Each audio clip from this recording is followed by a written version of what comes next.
Hey everyone, this is Jay from Seattle, Washington. One of the questions I get asked a lot is, why do you still do Revolution? Why do you still do ministry? Why do you stick with this stuff? Especially with everything that your parents went through in the 80s and feeling like you were abandoned by the church and abandoned by the world. Why would you still follow this kind of religion? And to be honest with you, about a year into doing Revolution, I quit and went and got a job at the Gap. Became a denim expert about 29 years ago. Until a friend of mine, D.E. Paul, told me about grace, and eventually I wanted to know more about it. I didn't believe it was real because I thought, if you sneeze too hard, you could lose your salvation, and it was all about works, almost more about what you didn't do than what you did do. And I read Ephesians, and Ephesians 2:8-9 says, "You're saved by grace, not by works, so no man may boast." So you're saved by grace. You can't do anything. There's nothing you can do. You can't brag about it because it's free. It's given. It's a gift.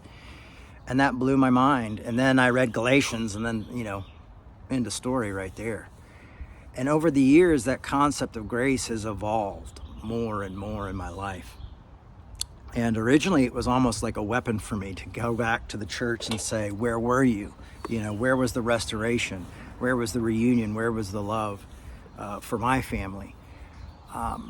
But over time, I started to realize that it wasn't just for me, and it wasn't a weapon at all, but it was something for me to not only receive, but to give and to tell other people about it.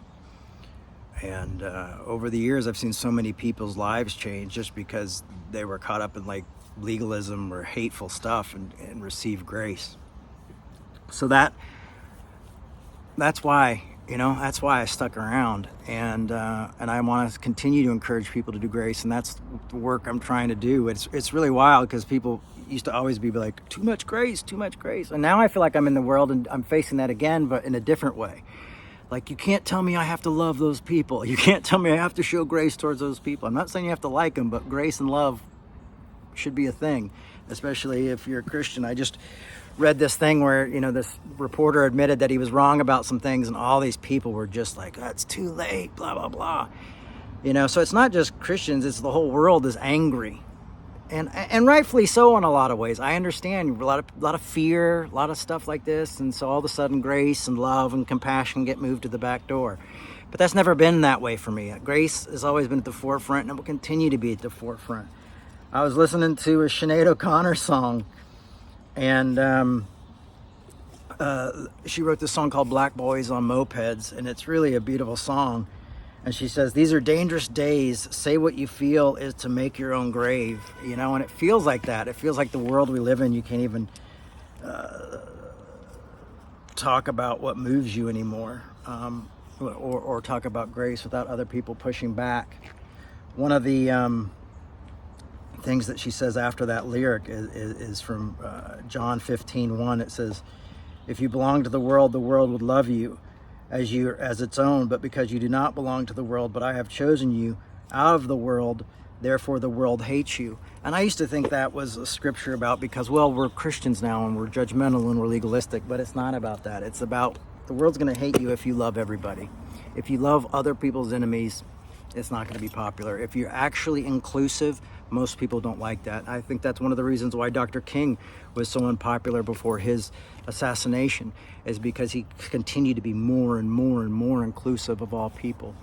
And that makes people uncomfortable. I don't think we want to forgive, or we want to understand our enemies, or even really want to have conversations with them. It seems like scapegoating and being angry is really the way we do things, unfortunately. So anyway, that's just my thought for today.